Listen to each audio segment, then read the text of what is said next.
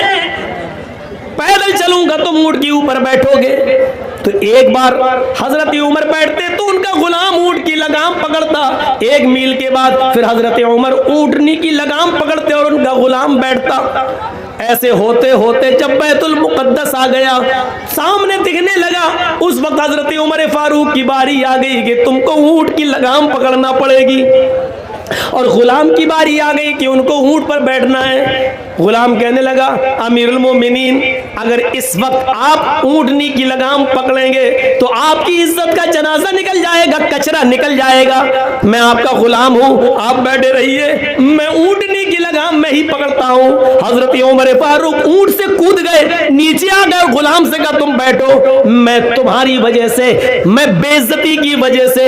اس جنازہ نکل رہا, میری عزت کا کچرا, اس وجہ سے میں اسلام کے انصاف کا مڈر نہیں کروں گا, مساوات کا مڈر نہیں کروں گا, سمانتا کا مڈر نہیں کروں گا. بیٹھو. اپنے غلام کو بٹھایا, حضرت عمر اونٹ کی لگام پکڑ کے چل رہے ہیں. حضرت عمر اونٹ کی لگام پکڑ کے چل رہے ہیں. وہاں کچھ یہودی کھڑے ہیں, کہہ رہے ہیں لوگوں سے کہ آئے مسلمانوں, کیا تمہارا امیر المومنین وہ ہے جو اونٹ کے اوپر بیٹھا ہوا ہے؟ اور مسلمان بیت المقدس کے پاس جواب دیتے ہیں نہیں نہیں, میرا امیر المومنین تو وہ ہے جو اونٹنی کی لگام پکڑ کے چل رہا ہے, اور وہ جو اونٹ کے اوپر سوار ہے وہ تو اس کا غلام ہے. اس کے بیٹھنے کی باری آئی تو حضرت عمر فاروق نے اس باری کو قبول نہیں کیا اور اونٹنی کی لگام پکڑنا ہی گوارا کیا, لیکن اس غلام کو نیچے اتار کر اس سے اونٹ کی لگام پکڑوانا گوارا نہیں کیا. یہ حضرت عمر ہے جو اونٹ کی لگام کو پکڑے ہوئے ہیں. اس منظر کو دیکھ کر بہت سے یہودی کلمہ پڑھ رہے تھے, اشہد ان لا الہ الا اللہ و اشہد ان محمدن عبدہ و رسولہ. میرے پیارے ساتھیوں, اسلام کے اندر پورے کے پورے داخل ہونے کا مطلب یہ ہے کہ یہ سمانتا بھی دکھلانا پڑے گی, یہ برابری بھی دکھلانا پڑے گی, ہاں تقویٰ بھی اپنے اور اپنے اقربا کے ساتھ انصاف بھی کرنا پڑے گا. ملک شام حضرت عمر فاروق کا بیٹا گیا ہوا تھا, ایک جہاد میں جانا تھا, لیکن وہاں کھجور کے پانی کو جو سڑ گیا تھا اور نبیذ اس میں کسی طرح نشہ آ گیا تھا, اس نے وہ پی لیا. حضرت عمر فاروق کے بیٹے نے پی لیا, پینے کے بعد عمر فاروق کے بیٹے کو نشہ آ گیا. وہ سمجھے کہ یہ کھجور کا سڑا ہوا پانی ہے, اس میں نشہ نہیں ہے, پی گئے. پینے کے بعد پتا چلا کہ یہ تو نشے والی چیز تھی, لیکن لوگوں میں مشہور ہو گیا عمر فاروق کے بیٹے نے نشہ کیا ہے. وہ عمر ابن عاص کے پاس آئے اور کہا کہ میں نے نبیذ پی لی تھی, مجھے کوڑے مارے جائیں. حضرت عمر ابن عاص نے ان کو 40 کوڑے مار دیے. 40 کوڑے جب پڑ گئے تو حضرت عمر فاروق کو مدینے میں جب پتا چلا کہ میرے بیٹے کو 40 کوڑے مارے گئے, اس نے نشہ کر لیا تھا, تو ایک گھوڑا بھیجا, اسپیشل گھوڑا, اور عمر ابن عاص کو ایک لیٹر لکھا, گورنر صاحب میرے بیٹے کو اس گھوڑے پر